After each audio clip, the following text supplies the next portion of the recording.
Sometimes the most dangerous missions come disguised as routine orders. Sometimes the bravest warriors fly the ugliest planes. And, sometimes, one tail number can make even the most elite pilots fall silent with respect. The desert heat shimmered across the tarmac at Bagram Airfield, Afghanistan, creating waves that made the aircraft parked on the flight line appear to dance in the scorching afternoon sun. Among the sleek F-16 Fighting Falcons and imposing C-130 Hercules transports sat an aircraft that looked like it had been assembled from spare parts found in a junkyard. The A-10 Thunderbolt II, affectionately known as the Warthog, was never going to win any beauty contests. With its twin engines mounted high on the fuselage, its massive 30mm GAU-8 cannon protruding from the nose like a deadly snout, and its ungainly appearance, the Warthog was the ugly duckling of military aviation. But those who flew her knew better. Those who had seen her in action understood that beauty meant nothing when lives hung in the balance. And, on this particular September afternoon in 2012, Captain Sarah Martinez was about to prove once again why the A-10 had earned its fearsome reputation on the battlefields of Afghanistan and Iraq. Sarah adjusted her flight helmet as she walked toward her aircraft, her boots crunching on the gravel that perpetually covered every surface at the forward operating base. At 28, she was one of the youngest A-10 pilots in the squadron, but her callsign Reaper had been earned through countless close air support missions where her precise cannon fire and steady nerves had saved American and coalition lives on the ground below. Her aircraft bore the tail number 80-0248, a combination of digits that meant nothing to most people but carried significant weight among those who knew military aviation history. The pre-flight briefing had been routine enough. Intelligence reports indicated scattered Taliban activity in the Kunar province, near the Pakistani border. American forces were conducting a patrol sweep through several villages suspected of harboring insurgents who had been launching rocket attacks on coalition bases. Sarah's mission was to provide overwatch, circling high above the patrol routes and ready to provide close air support if the ground forces encountered resistance. As Sarah approached her Warthog, she ran through the familiar ritual that every pilot develops over years of flying. She walked slowly around the aircraft, checking for any obvious damage, loose panels, or fluid leaks that might indicate a mechanical problem. The A-10 was known for its incredible durability and ability to sustain damage that would down other aircraft, but that didn't mean pilots could afford to be careless during their inspections. The aircraft's titanium bathtub, the armored cockpit that protected the pilot from ground fire, gleamed dully in the afternoon sun. Sarah traced her finger along a series of small holes in the left wing, souvenirs from a mission 3 weeks earlier when she had flown close air support for a platoon pinned down by sniper fire. The holes had been patched, but they served as a reminder of how close she had come to not making it home that day. Senior Airman Rodriguez, her crew chief, approached with a clipboard in hand. "She's all yours, Captain," he said, offering a crisp salute. "Fuel's topped off, cannons loaded with 400 rounds of high-explosive incendiary, and I've triple-checked the targeting systems. Everything's green across the board." Sarah returned the salute and accepted the clipboard, scanning the maintenance log that detailed every inspection, repair, and system check performed on her aircraft since her last flight. The A-10 might look like a flying tank, but it was actually a precision instrument requiring meticulous care and attention to detail. Every rivet, every wire, every hydraulic line had to be perfect before the aircraft could be trusted to carry its pilot into combat. "Any word from intelligence about what we might be flying into today?" Sarah asked as she signed off on the maintenance log. Rodriguez shrugged. "You know how it is, Captain. They say it's supposed to be quiet, but quiet missions have a way of turning loud real fast out here." Sarah nodded. She had learned during her previous deployments that the missions briefed as routine patrol support were often the ones that turned into the most intense combat situations. The enemy had a way of knowing when coalition forces were conducting operations, and they seemed to take particular pleasure in turning what should have been simple patrols into running gun battles. As she climbed the ladder into her cockpit, Sarah felt the familiar combination of anticipation and apprehension that preceded every combat mission. No matter how many times she had flown combat sorties, there was always that moment of uncertainty, that knowledge that she might not be coming home to her small quarters on base that evening. But, alongside that fear was the pride she felt in flying the A-10, an aircraft that had saved countless American lives through its ability to provide precise, devastating close air support when ground forces found themselves in desperate situations. The cockpit of the A-10 was cramped and utilitarian, designed for function rather than comfort. Sarah strapped herself into the ejection seat, connecting the various hoses and cables that would keep her alive if she had to punch out over enemy territory. The oxygen mask, the G-suit connections, the survival radio, the emergency beacon, all of these systems had to be checked and double-checked before she could even think about starting the engines. The startup procedure for the A-10 was lengthy and methodical, requiring the pilot to systematically bring dozens of complex systems online in the proper sequence. Sarah had performed this routine so many times that her hands moved almost automatically across the switches and controls, but she forced herself to concentrate on each step, knowing that a single missed switch or forgotten checklist item could prove fatal once she was airborne. The twin General Electric TF-34 engines wound up with a distinctive whine that every ground soldier in Afghanistan had learned to associate with salvation. Unlike the sharp crack of jet engines on faster aircraft, the A-10's turbofans produced a lower-pitched sound that could be heard from miles away. Infantry units called it the sound of freedom, and for good reason. When they heard that particular engine note approaching their position, they knew that 30,000 pounds of flying artillery was about to rain hell down on their enemies. As Sarah taxied toward the active runway, she checked in with the control tower and received her clearance for takeoff. The runway at Bagram was shared with civilian aircraft, military transports, and fighter jets, creating a complex dance of aircraft movements that required constant coordination to avoid collisions. Sarah waited patiently as an Air Force C-17 Globemaster transport landed ahead of her, its massive bulk dwarfing even the substantial presence of her A-10. Reaper 2-1, you're cleared for takeoff, the tower controller announced through her headphones. Wind is light and variable, visibility unlimited. Have a good hunt. Sarah advanced the throttles, feeling the familiar push of acceleration as her Warthog began its takeoff roll. The A-10 was not a fast aircraft by modern military standards. Its maximum speed was less than half that of contemporary fighters like the F-16 or F-15. But speed was not what made the A-10 valuable. What made it invaluable was its ability to fly low and slow, to loiter over a battlefield for hours, and to deliver precise firepower exactly where ground forces needed it most. As her aircraft lifted off from the runway, Sarah felt the rush that came with every takeoff in a combat zone. She was leaving the relative safety of the airbase behind and venturing out over territory where enemy fighters might be waiting with shoulder-fired missiles, where anti-aircraft guns might be hidden in seemingly innocent villages, and where a mechanical failure could force her to land in terrain controlled by people who would kill her without hesitation. The flight to her assigned patrol area took 45 minutes, during which Sarah climbed to 15,000 feet and settled into the fuel-efficient cruise configuration that would allow her to remain on station for several hours if necessary. Below her, the rugged landscape of eastern Afghanistan stretched to the horizon, a maze of mountains, valleys, and dried riverbeds that had been the graveyard of armies for centuries. The British had learned harsh lessons in these mountains during the 19th century. The Soviets had discovered the futility of trying to subdue the Afghan people during their decade-long occupation. Now it was America's turn to try to bring stability to this harsh and unforgiving land. Sarah's radio crackled to life as she approached her assigned area. Reaper 2-1, this is Groundhog 6.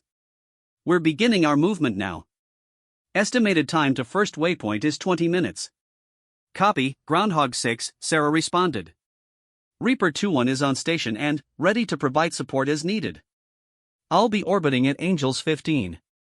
Groundhog 6 was the call sign for Captain James Morrison, leader of a Army Ranger platoon that was conducting a search and clear operation through a series of villages suspected of harboring Taliban fighters. Morrison was a veteran of multiple deployments to both Afghanistan and Iraq, and Sarah had provided close air support for his unit on several previous occasions.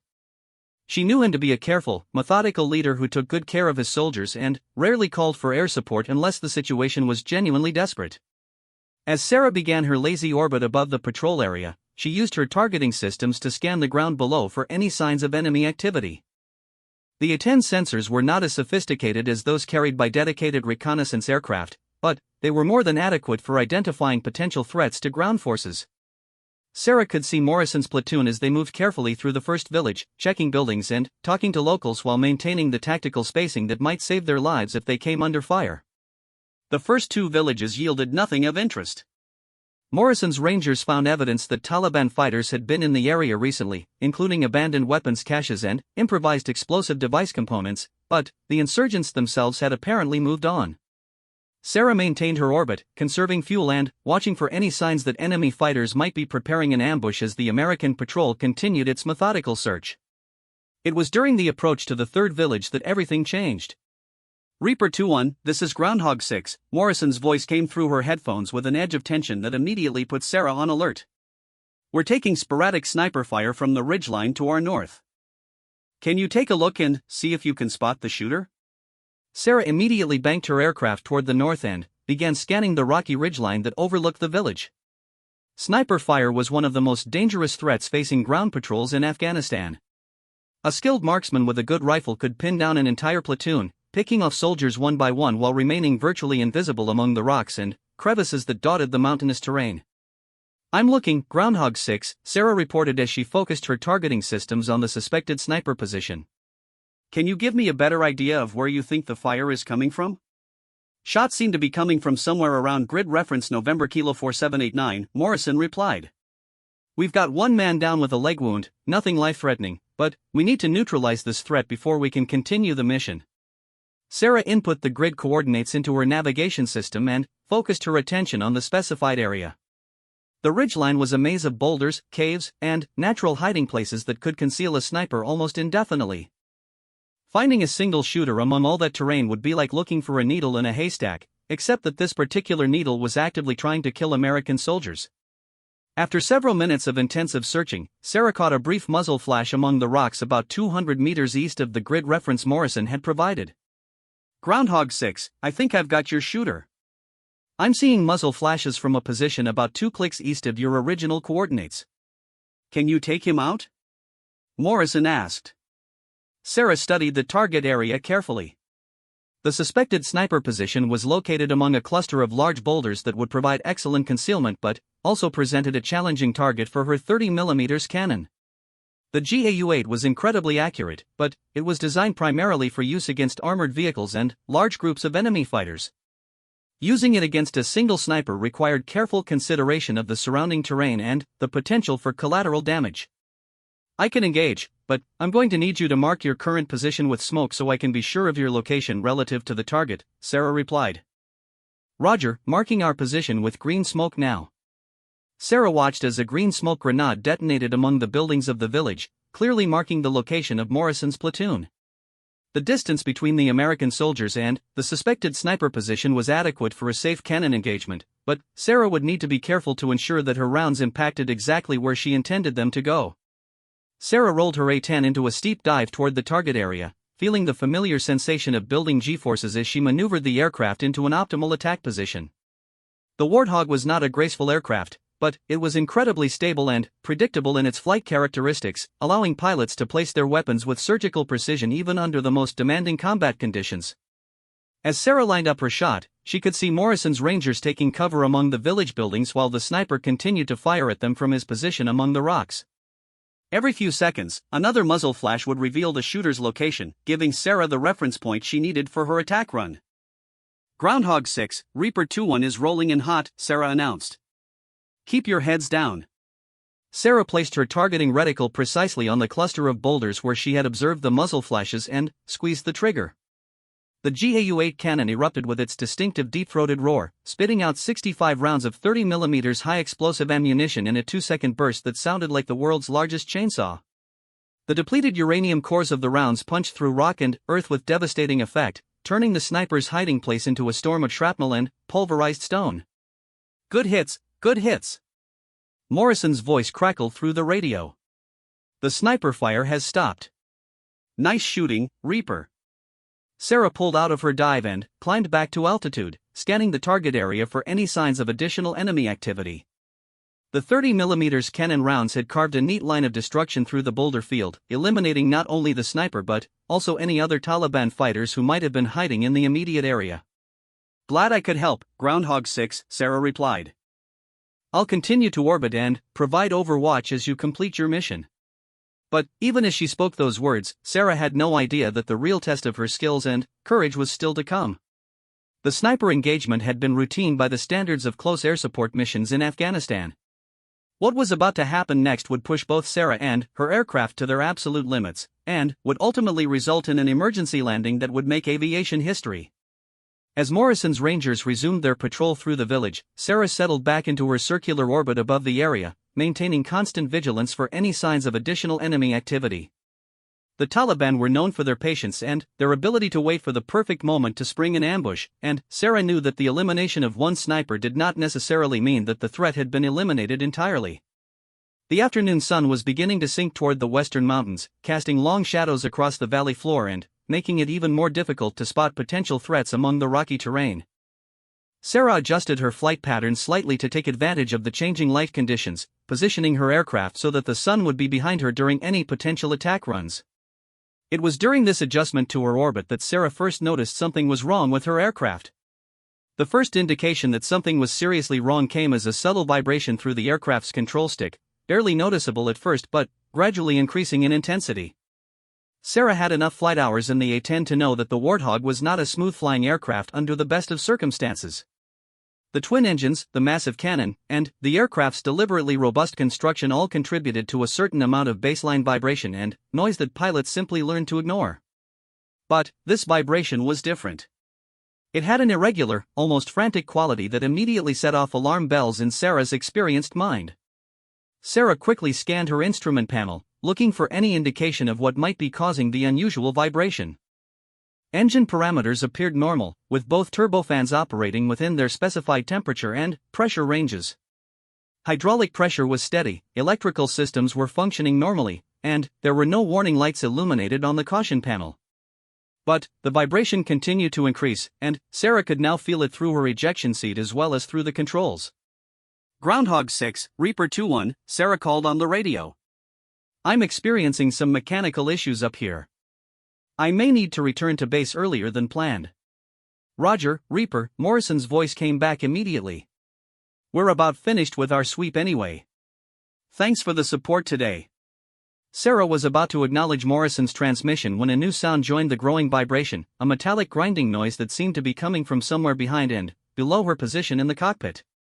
The sound was faint but unmistakable, the kind of noise that every pilot learns to dread because it usually indicates that something mechanical is in the process of failing catastrophically. Sarah immediately began running through the emergency procedures that had been drilled into her memory during countless hours of training. The first step was always to maintain aircraft control while systematically diagnosing the problem. The A-10 was famous for its ability to survive incredible amounts of battle damage and still bring its pilot home safely, but that legendary toughness would be meaningless if the pilot panicked or made the wrong decision during a critical moment. The grinding noise was getting louder, and Sarah could now feel a definite asymmetric pull through the aircraft's controls, as if something on the left side of the aircraft was creating additional drag. She gently tested the control surfaces, checking the responsiveness of the ailerons, elevators, and rudder. Everything seemed to be responding normally, but the asymmetric handling characteristics were becoming more pronounced with each passing minute. Sarah reached for her emergency checklist, a thick binder containing procedures for every conceivable type of aircraft malfunction. But before she could open the binder, a new development made her blood run cold. Through her left side window, she could see what appeared to be small pieces of metal debris streaming away from her aircraft, glinting in the afternoon sunlight as they tumbled through the air. Oh, that's not good, Sarah muttered to herself as she realized that her aircraft was literally coming apart in flight.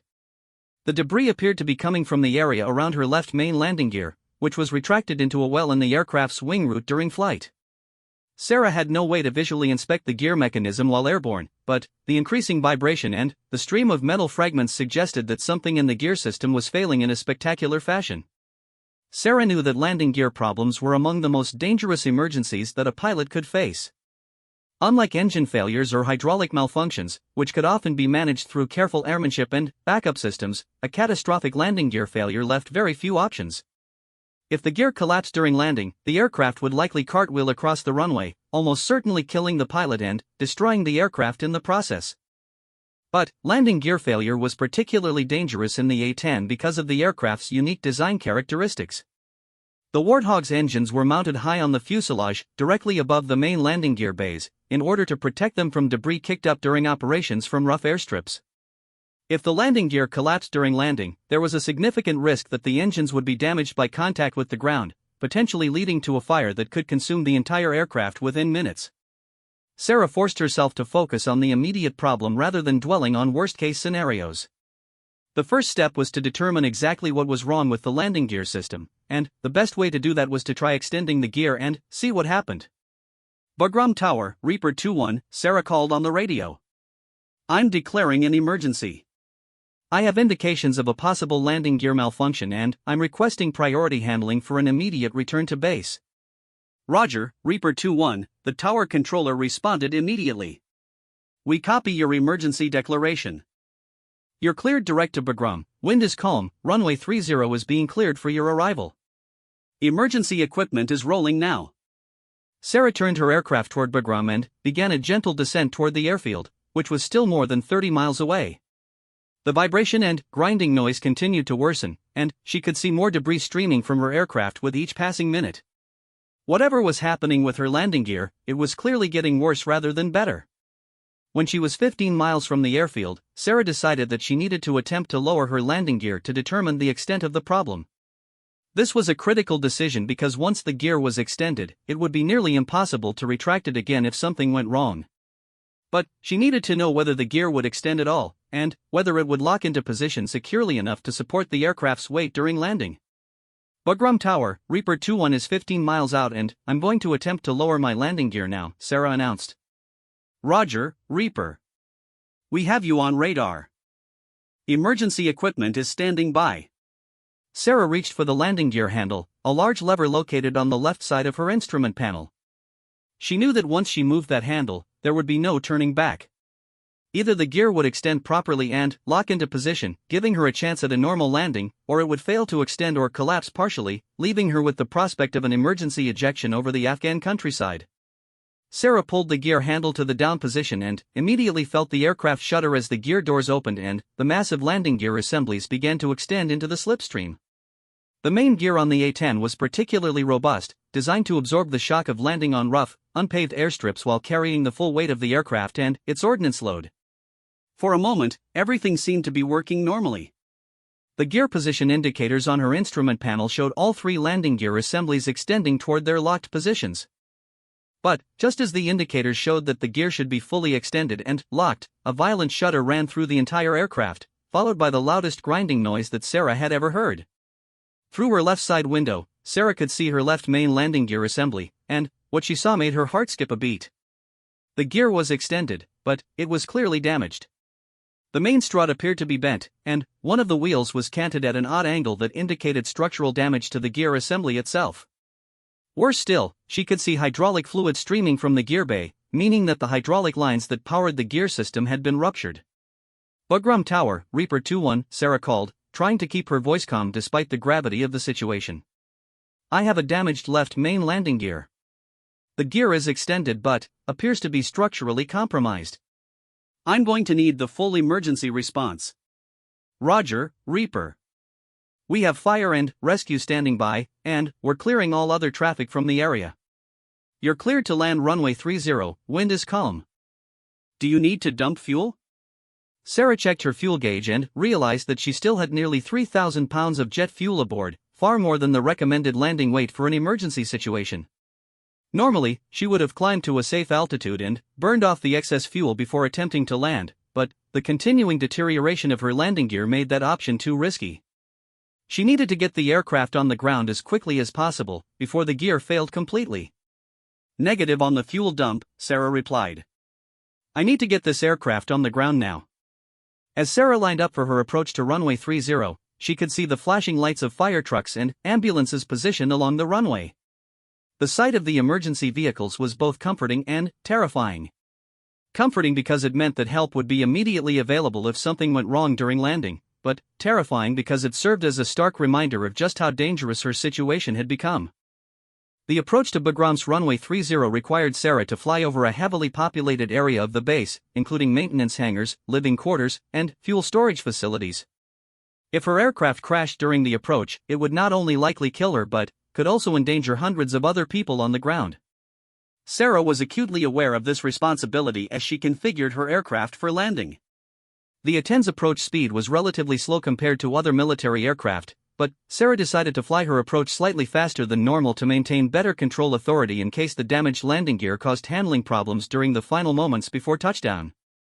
She lowered her flaps and adjusted her throttles to maintain a steady 3-degree glide path toward the runway threshold. As she passed through 1,000 feet above the ground, Sarah could feel the damaged landing gear causing the aircraft to vibrate more violently than ever. The grinding noise had become almost unbearable, and she could see more hydraulic fluid streaming from the gear bay. She began to wonder if the gear would hold together long enough for her to reach the runway, or if it would collapse while she was still airborne. Reaper 2-1, you're looking good, the tower controller called. You're on centerline and on glide path. Wind is calm. Sarah acknowledged the call but kept most of her attention focused on flying the aircraft. The damaged gear was causing a constant pull to the left that required continuous right rudder input to maintain directional control. She could feel sweat running down her back despite the air conditioning in her flight suit, and her hands were gripping the control stick so tightly that her knuckles were white.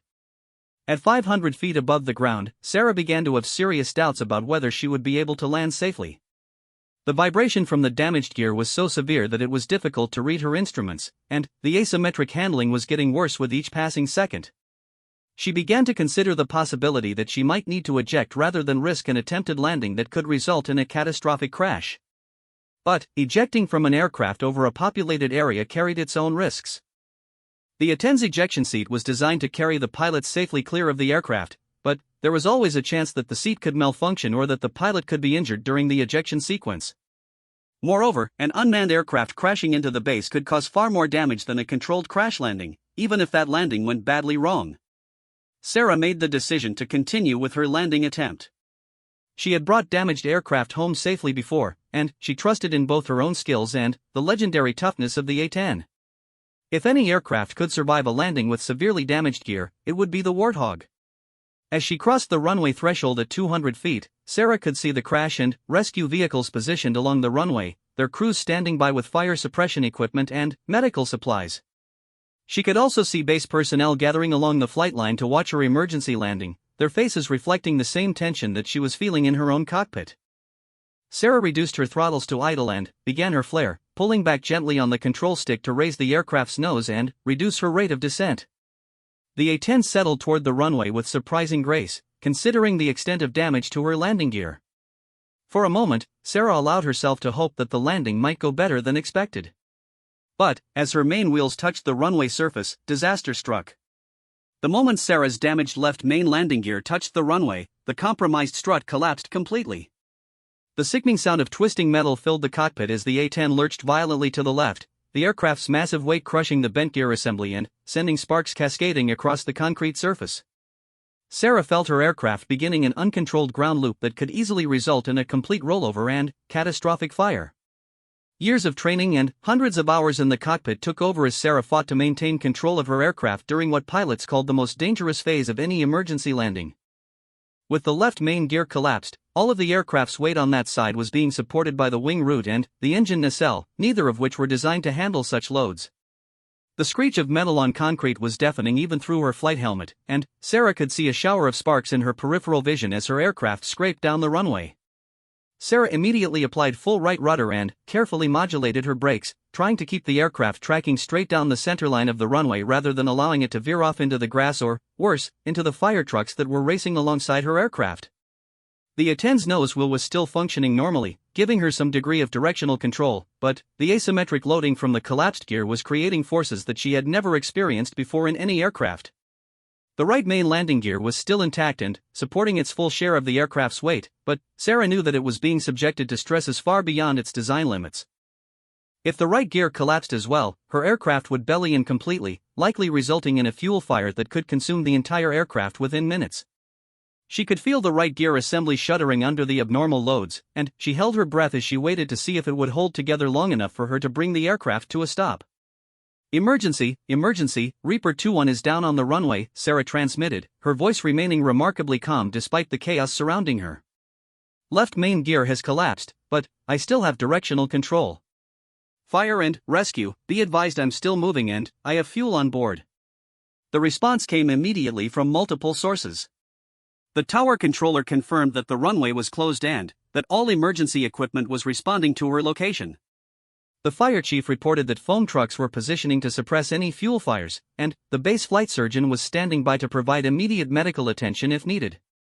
As her aircraft continued its grinding slide down the runway, Sarah could see the fire trucks maintaining their positions alongside her, their crews ready to respond instantly if flames erupted from the damaged aircraft.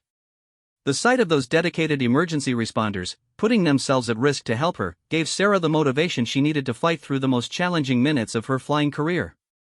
The A-10 was losing speed gradually as friction and the damaged landing gear absorbed the aircraft's kinetic energy, but Sarah knew that she was still moving far too fast for the emergency crews to safely approach her aircraft. She needed to bring the Warthog to a complete stop without losing directional control or triggering a fuel fire, and she was running out of runway to accomplish that goal. Sarah could see the runway distance markers flashing past her aircraft as she continued to decelerate. 3,000 feet remaining, then 2,000, then 1,000. The A-10 was slowing down, but not quickly enough. Sarah realized that she was going to have to make a critical decision about whether to apply more aggressive braking, which could risk collapsing the right main gear, or allow the aircraft to run off the end of the runway into the overrun area. With 500 feet of runway remaining, Sarah made her choice. She applied maximum braking to the right main gear while maintaining full right rudder to keep the aircraft tracking straight. The increased braking forces caused the aircraft to shudder violently, and she could hear new sounds of protest from the right landing gear assembly, but the additional deceleration was exactly what she needed. The A-10 finally came to a stop just 50 feet from the end of the runway, its left wing and engine nacelle resting on the concrete while its right main gear and nose wheel kept the rest of the aircraft upright. Sarah sat in her cockpit for a moment, hardly believing that she had managed to bring the aircraft to a controlled stop without a fire or complete structural failure. Reaper 2-1 is stopped on the runway, Sarah reported. Aircraft is secure, no fire, and pilot is uninjured. The response from the emergency crews was immediate and overwhelming. Fire trucks surrounded her aircraft within seconds, their crews deploying fire suppression equipment and checking for any signs of fuel leaks or hotspots that could ignite. Medical personnel approached her aircraft with stretchers and emergency medical supplies, ready to treat any injuries she might have sustained during the violent landing. But, as Sarah began to shut down her aircraft's systems and prepare to egress from the cockpit, she realized that her emergency was far from over. The collapsed landing gear had damaged critical systems throughout her aircraft, and she could see warning lights beginning to illuminate on her caution panel as various systems failed or became unreliable. More importantly, Sarah realized that her aircraft was blocking the only operational runway at Bagram Airfield, effectively shutting down all air traffic until her A-10 could be moved. In a combat zone where air support could mean the difference between life and death for ground forces engaged with the enemy, that was a situation that could not be allowed to continue for very long. Reaper 2-1, this is the command post, a new voice came over her radio. We need to know how quickly you can get your aircraft moved off the runway. We have inbound medical evacuations and close air support missions that need to land within the hour. Sarah looked around her cockpit at the various systems that would need to be shut down before she could safely leave her aircraft, and she realized that the standard shutdown procedure was going to take longer than usual because of the damage her aircraft had sustained. Several systems were showing abnormal indications, and she would need to ensure that everything was safe before the ground crews could approach her aircraft with heavy equipment to move it off the runway. Command post, Reaper 2-1, Sarah replied. I need at least 10 minutes to secure my aircraft systems, and then, the ground crews will need additional time to rig the aircraft for towing. Can you divert the inbound traffic to Kandahar or other alternate airfields? Negative, Reaper. The medical evacuations are priority cases that can't be diverted, and the close air support missions are supporting troops in contact with the enemy. We need that runway open as soon as possible. Sarah understood the urgency of the situation, but she also knew that rushing through the aircraft shutdown procedure could create additional safety hazards for the emergency crews who would need to work around her aircraft.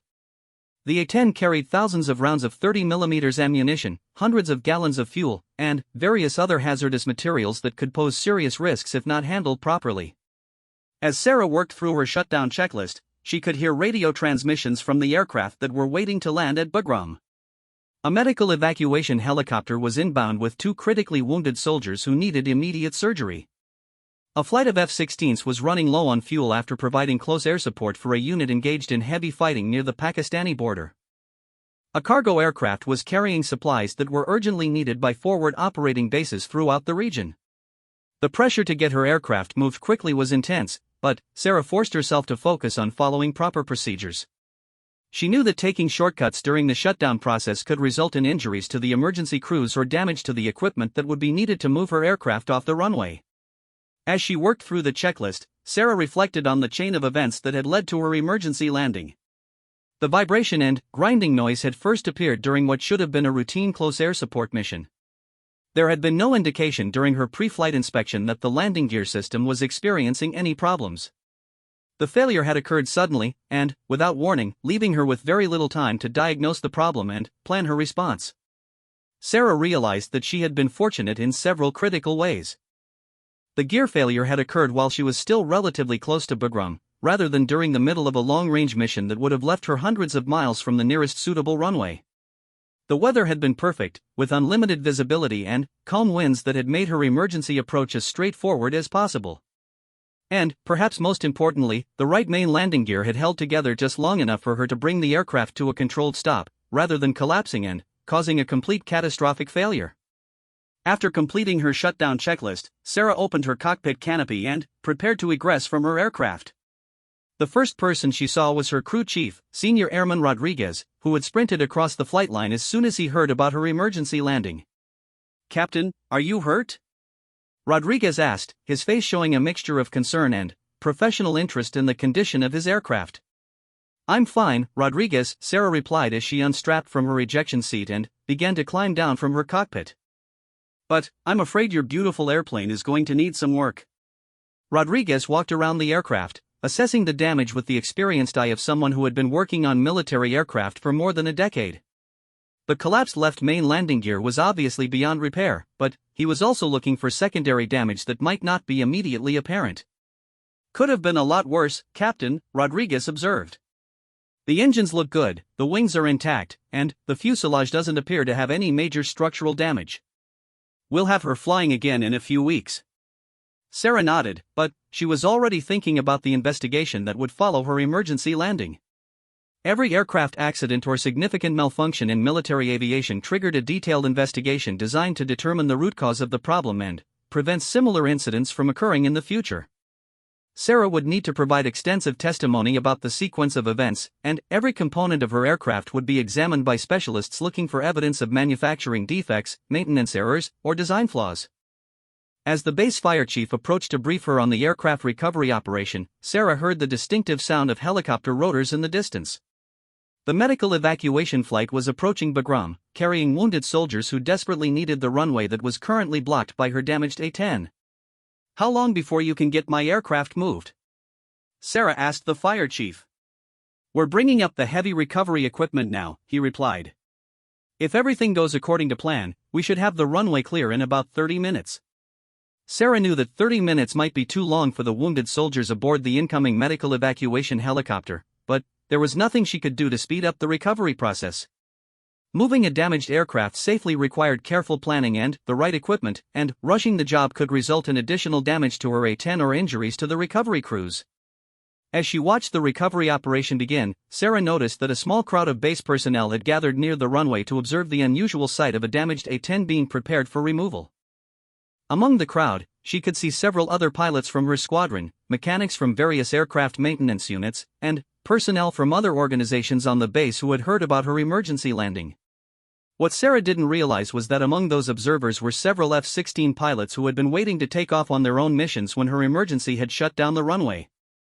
These pilots had been listening to her radio transmissions during the emergency landing, and they had watched through binoculars as she brought her damaged aircraft to a controlled stop on the runway.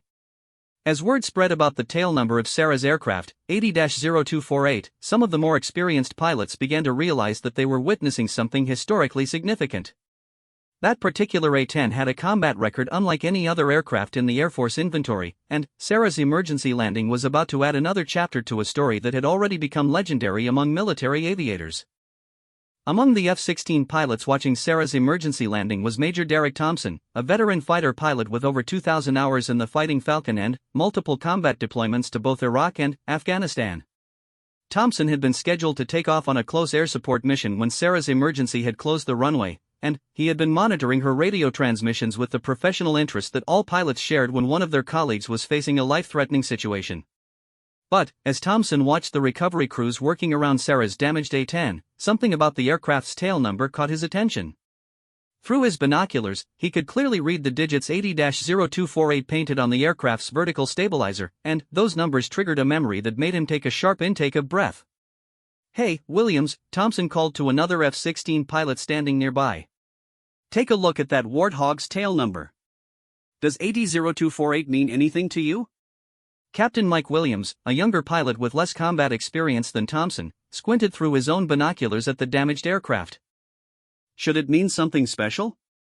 Thompson lowered his binoculars and turned to face Williams with an expression of amazement. "That's Kim Campbell's airplane," he said quietly. "That's the A-10 that flew home from Iraq with half its hydraulic system shot away and holes all through the fuselage. That aircraft is famous throughout the entire Air Force." Williams raised his binoculars again and took another look at the A-10, this time with a new appreciation for what he was seeing. The story of Captain Kim Campbell's heroic flight in aircraft 80-0248 had become one of the most celebrated examples of both pilot skill and aircraft toughness in the modern Air Force. Every pilot in the service had heard the story during their training, and many considered it to be the perfect example of why the A-10 Thunderbolt II had earned such an incredible reputation among ground forces and aviators alike. The incident had occurred on April 7, 2003, during the early stages of the Iraq War. Campbell had been flying close air support for ground forces near Baghdad when her aircraft was hit by small arms fire and shrapnel from a surface-to-air missile. The damage had been catastrophic, destroying much of the aircraft's hydraulic system and leaving massive holes throughout the fuselage. Most pilots would have ejected immediately after sustaining such severe battle damage, but Campbell had managed to fly the crippled aircraft back to her base using manual reversion mode, a backup flight control system that required enormous physical strength to operate. Campbell's successful recovery of the heavily damaged aircraft had not only saved a multi-million-dollar military asset but had also demonstrated the incredible resilience of both the A-10 design and the pilots who flew it. The incident had been widely publicized throughout the military and had become a source of inspiration for countless pilots who followed in Campbell's footsteps. "So this is the same airplane?" Williams asked, still staring at the A-10 through his binoculars. "Same tail number, same aircraft," Thompson confirmed. "That Warthog has more combat history than most entire squadrons. It's been shot up, patched back together, and sent back into combat more times than anyone can count. And now it's added another chapter to its story." As word spread among the gathered pilots and ground crews that they were looking at the famous aircraft 80-0248, the atmosphere around the runway began to change. What had started as routine interest in an emergency landing had transformed into something approaching reverence as people realized they were witnessing another historic moment in the career of one of the most celebrated aircraft in military aviation. Sarah, who was still being debriefed by the base flight surgeon and safety investigators, had not yet realized the significance that others were placing on her emergency landing. She was focused on providing accurate information about the sequence of events that had led to her gear failure, and she was mentally preparing for the extensive investigation that would follow any significant aircraft incident. But, as she watched the recovery operation continue, Sarah began to notice the unusual attention that her aircraft was receiving from other base personnel. Normally, a damaged aircraft would be moved off the runway as quickly as possible with minimal fanfare. But the recovery of aircraft 80-0248 was drawing observers from throughout the base, including senior officers who had no operational reason to be present at the scene. Captain Martinez called Colonel James Patterson, the wing commander for Sarah's unit. Patterson was a highly experienced pilot who had commanded combat units throughout his career, and his presence at the runway indicated that Sarah's emergency landing was being taken very seriously at the highest levels of command. "Yes, sir," Sarah replied, coming to attention despite still wearing her flight gear and survival vest. "Relax, Captain," Patterson said with a slight smile. "I'm not here to conduct an official inquiry. I'm here because I wanted to personally congratulate you on an outstanding piece of airmanship. You brought home one of our most valuable aircraft under extremely difficult circumstances, and you did it without injury to yourself or anyone else on the ground." Sarah was puzzled by the colonel's reference to her aircraft as most valuable. From her perspective, she had been flying a standard A-10 Thunderbolt II, identical to the dozens of other Warthogs stationed at Bagram. She had no idea that aircraft 80-0248 had a combat record that made it nearly irreplaceable in terms of historical significance. "Sir, I was just doing my job," Sarah replied. "The aircraft performed exactly as advertised, even with the gear failure. The Warthog brought me home safely just like it's designed to do." Colonel Patterson nodded, but Sarah could see that there was something else on his mind. "Captain, I think you should know that the aircraft you are flying today has a very special history. Aircraft 80-0248 is the same A-10 that Captain Kim Campbell flew back to base in Iraq after taking severe battle damage. Your emergency landing today means that this aircraft has now survived two separate incidents that could have easily resulted in total loss. The significance of Patterson's words took a moment to sink in, but, when Sarah realized what he was telling her, she felt a mixture of pride and humility that was difficult to describe. She had known about Campbell's famous flight, of course. Every A-10 pilot learned about it during their training as an example of both pilot skill and aircraft capabilities. But, she had never imagined that she would one day be flying the same aircraft, much less adding her own emergency landing to its history. "Sir, I had no idea," Sarah said honestly. "I knew the tail number looked familiar, but I didn't make the connection." "That's actually not surprising," Patterson replied. "We don't publicize which specific aircraft are assigned to which missions for operational security reasons. But I think you should know that you're now part of a very exclusive club. There aren't many pilots who can say they've successfully recovered that particular aircraft from a potentially catastrophic situation." As Sarah absorbed this information, she looked back at her aircraft with new eyes. The A-10 that she had been flying was not just another military aircraft. It was a piece of aviation history, a testament to both human skill and engineering excellence that had already proven its worth under the most demanding conditions imaginable. The recovery operation was proceeding smoothly, with ground crews using specialized equipment to lift the damaged aircraft and prepare it for towing off the runway. The collapsed left main landing gear had been stabilized to prevent further damage during the move, and the aircraft's various systems had been completely shut down to eliminate any safety risks for the personnel working around it. Sarah watched as the massive recovery vehicle slowly lifted her A-10 and began the careful process of moving it toward the maintenance hangar where it would undergo detailed inspection and repair. The sight of the aircraft being towed away triggered a mixture of emotions that she was still trying to process. Relief that she had survived the emergency landing. Pride that she had managed to bring the aircraft home safely. And a deep appreciation for the engineers and designers who had created an aircraft tough enough to survive not just one historic emergency, but two. Captain Martinez, Colonel Patterson said as they watched the aircraft disappearing into the maintenance hangar. "I want you to know that your actions today reflect the highest traditions of military aviation. You showed exactly the kind of skill, judgment, and courage that we expect from our pilots, and you've added another remarkable chapter to the story of one of our most famous aircraft." Sarah nodded, but she was already thinking about the investigation that would follow her emergency landing. Every aspect of the gear failure would need to be examined and documented to prevent similar incidents from occurring in the future. The maintenance records for aircraft 80-0248 would be scrutinized for any indication of previous problems with the landing gear system. And Sarah herself would need to provide detailed testimony about her observations and actions during the emergency. But, as the immediate crisis began to wind down, Sarah also began to think about the broader implications of what had happened. Aircraft 80-0248 had now demonstrated its legendary toughness on two separate occasions, surviving battle damage in Iraq and a catastrophic gear failure in Afghanistan. Each incident had required exceptional pilot skill to bring the aircraft home safely, but the aircraft itself had provided the platform that made those recoveries possible. The fact that the same aircraft had been involved in two such significant incidents was not lost on the other pilots who had witnessed Sarah's emergency landing. Word was already spreading throughout the base about the identity of the damaged A-10, and Sarah knew that the story would soon be transmitted to A-10 units throughout the world. As Sarah walked toward the squadron operations building to begin the formal debriefing process, she reflected on the events of what had started as a routine close air support mission. She had taken off that morning expecting to provide routine overwatch for a ground patrol, with the most challenging aspect of the mission being the boredom of circling over empty terrain for several hours. Instead, she had found herself engaged in a sniper suppression mission that had tested her gunnery skills, followed by a mechanical emergency that had required every bit of her training and experience to survive. And she had done it all while flying an aircraft that was already famous throughout military aviation for its previous combat heroics. But, perhaps most importantly, Sarah had demonstrated once again why the A-10 Thunderbolt II had earned such an incredible reputation among both pilots and ground forces. The aircraft had absorbed a catastrophic mechanical failure and had still provided her with enough control authority to execute a successful emergency landing. The Warthog had lived up to its reputation for bringing pilots home safely, even under the most challenging circumstances. As Sarah entered the squadron building and prepared to begin the extensive debriefing process that would follow her emergency landing, she knew that aircraft 80-0248 would fly again. The A-10 was designed to be repaired and returned to service even after sustaining significant damage, and the aircraft's legendary toughness meant that a collapsed landing gear was far from a career-ending injury.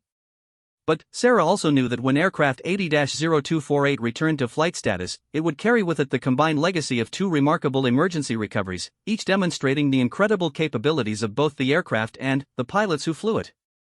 The story of the A-10 that refused to quit, no matter what challenges it faced, was far from over. 6 weeks later, Sarah stood in Hangar 7 at Bagram Airfield, watching as ground crews performed the final systems checks on aircraft 80-0248. The A-10 looked remarkably different from the damaged aircraft that had been towed off the runway after her emergency landing.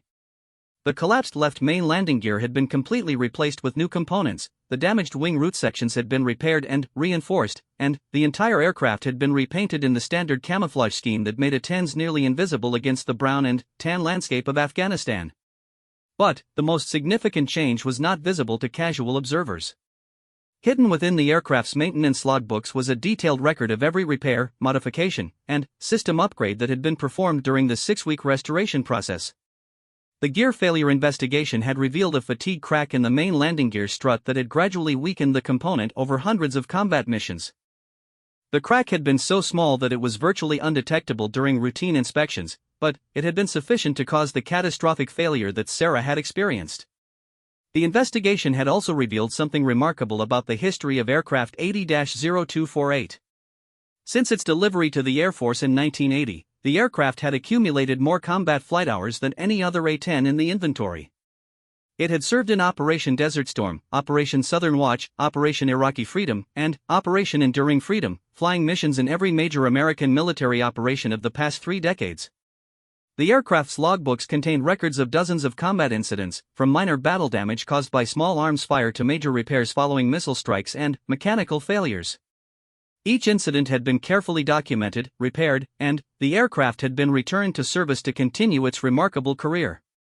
Sarah had been following the restoration process closely, visiting the maintenance hangar regularly to check on the progress and to learn more about the aircraft that had brought her home safely. The maintenance crews had welcomed her interest, understanding that pilots developed strong emotional connections to aircraft that had saved their lives during emergencies. "She's ready to fly, Captain," announced Technical Sergeant Maria Santos, the maintenance supervisor who had overseen the restoration project. "All systems have been tested and certified, and she's loaded with a full complement of ammunition and fuel. Your pre-flight inspection checklist is on the clipboard in the cockpit." Sarah nodded and began her walk-around inspection of the aircraft, paying particular attention to the new landing gear components that had been installed to replace the failed equipment. The new struts were identical to the original specifications, but they incorporated design improvements that had been developed based on lessons learned from the gear failure investigation. As Sarah climbed into the cockpit for what would be the aircraft's first flight since the emergency landing, she felt a mixture of confidence and apprehension that was entirely normal for test flights following major repairs. Every system in the aircraft had been thoroughly tested on the ground, but there was always the possibility that some problem could manifest itself only during actual flight operations. The startup and taxi procedures proceeded normally, with all aircraft systems performing exactly as expected. Sarah had requested permission to conduct an extended test flight that would allow her to thoroughly evaluate the aircraft's performance and handling characteristics before returning it to normal combat operations. As she lifted off from Bagram's runway 30, the same runway where she had made her emergency landing 6 weeks earlier, Sarah felt a sense of completion that was difficult to describe. Aircraft 80-0248 was returning to the sky where it belonged, ready to resume its mission of supporting American ground forces throughout Afghanistan. The test flight lasted for 2 hours, during which Sarah put the aircraft through every conceivable flight maneuver and systems check. The new landing gear operated flawlessly, extending and retracting smoothly and locking into position with the solid mechanical sounds that indicated proper operation. The aircraft's flight characteristics were identical to what Sarah remembered from before the emergency, with the same stable handling and responsive controls that made the A-10 such an effective platform for close air support operations. But the most important test came when Sarah lowered the landing gear for her return to Bagram. As the gear extended and locked into position, she felt none of the vibrations or unusual sounds that had preceded her previous emergency. The landing gear system operated exactly as designed, giving her complete confidence in the aircraft's airworthiness. Sarah's landing was routine and uneventful, exactly the way that most flights should end. As she taxied back to the flight line, she could see ground crews and other pilots gathered to welcome aircraft 80-0248 back to operational status. The sight of the famous A-10 returning to flight operations had generated considerable interest throughout the base. After shutting down the aircraft and completing her post-flight inspection, Sarah was approached by Colonel Patterson, who had come to the flight line specifically to welcome the aircraft back to service. "How did she fly, Captain?" Patterson asked. "Like a brand new aircraft, sir," Sarah replied with genuine enthusiasm. "The maintenance crews did an outstanding job. All systems operated perfectly, and the new gear components worked flawlessly." Patterson nodded with satisfaction. "Outstanding. Aircraft 80-0248 will be returning to the flight schedule tomorrow, and I want you to be the pilot for her first operational mission since the emergency landing." Sarah felt honored by the assignment. Flying the first operational mission after major repairs was a significant responsibility, and the fact that Colonel Patterson had chosen her for the task indicated his confidence in both her abilities and her connection to the aircraft. The next morning, Sarah found herself once again strapping into the cockpit of aircraft 80-0248, this time for a close air support mission in support of Army Rangers operating near the Pakistan border. As she went through her pre-flight checklist, Sarah reflected on how much had changed since her emergency landing 6 weeks earlier. The most obvious change was her own reputation within the squadron. Word of her successful emergency landing had spread throughout the A-10 community, and she had received congratulatory messages from pilots stationed around the world. Her actions during the emergency had been used as a case study in pilot training programs, demonstrating the importance of proper emergency procedures and the value of maintaining aircraft control under the most challenging circumstances. But Sarah had also gained a deeper appreciation for the aircraft she was flying. The A-10 Thunderbolt II was more than just a military weapon. It was a testament to American engineering excellence and a symbol of the Air Force's commitment to supporting ground forces in combat. Aircraft 80-0248, in particular, represented the best traditions of military aviation, having served with distinction in every major American military operation for more than 3 decades. As Sarah taxied toward the runway for takeoff, she received a radio call that surprised her. "Reaper 2-1, this is Lightning 5-1 flight," came a transmission from a formation of F-16 Fighting Falcons that was preparing to take off behind her. "We wanted to wish you and 80-0248 a safe mission today. It's good to see that famous bird back in the air where she belongs." Sarah smiled as she recognized the voice of Major Thompson, one of the F-16 pilots who had witnessed her emergency landing. The fact that the fighter pilots were showing such respect for her A-10 was a clear indication of the reputation that aircraft 80-0248 had earned throughout the aviation community. "Thank you, Lightning Flight," Sarah replied. "We appreciate the well wishes, and we'll try to keep the Warthog's reputation intact." As Sarah took off and climbed toward her assigned operating area, she thought about the legacy that she was now part of. Aircraft 80-0248 had been flown by dozens of pilots during its 3-decade career, each adding their own chapter to the aircraft's remarkable history. Captain Kim Campbell's heroic recovery after taking severe battle damage in Iraq. Sarah's own emergency landing after the gear failure. And countless other missions where the aircraft had performed its duties quietly and effectively, supporting ground forces and bringing its pilots home safely. The mission that day was routine by Afghanistan standards. Sarah provided overwatch for the Ranger Patrol as they moved through a series of villages, ready to provide close air support if they encountered enemy resistance. The patrol completed its objectives without incident, and Sarah returned to Bagram with all weapons unexpended and another successful mission added to aircraft 80-0248's logbook. But, as Sarah shut down the aircraft after landing, she realized that the routine nature of the mission was actually its most significant aspect. Aircraft 80-0248 had returned to doing what it did best, providing reliable, effective close air support for American ground forces. The emergency landing and subsequent repairs had been extraordinary events, but they were ultimately just interruptions in the aircraft's primary mission of supporting the troops on the ground. As Sarah walked away from her aircraft that evening, she took one last look at the tail number 80-0248 painted on the vertical stabilizer. Those digits represented more than just an identification number. They represented a legacy of service, sacrifice, and dedication that spanned more than 3 decades of American military operations. Sarah knew that aircraft 80-0248 would continue flying combat missions long after she had completed her deployment and returned to the United States. Other pilots would strap into its cockpit, conduct their own missions, and add their own chapters to the aircraft's remarkable history. And, if the past was any indication, the aircraft would continue to bring its pilots home safely, no matter what challenges they might face. The story of aircraft 80-0248 was far from over. The A-10 Thunderbolt II was designed to serve for decades, and this particular aircraft had proven time and again that it could survive whatever challenges military service might present.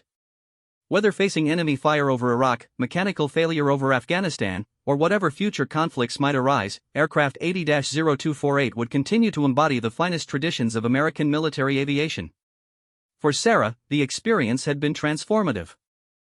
She had faced her most challenging emergency as a pilot and had successfully overcome it through training, skill, and the incredible capabilities of the aircraft she was flying.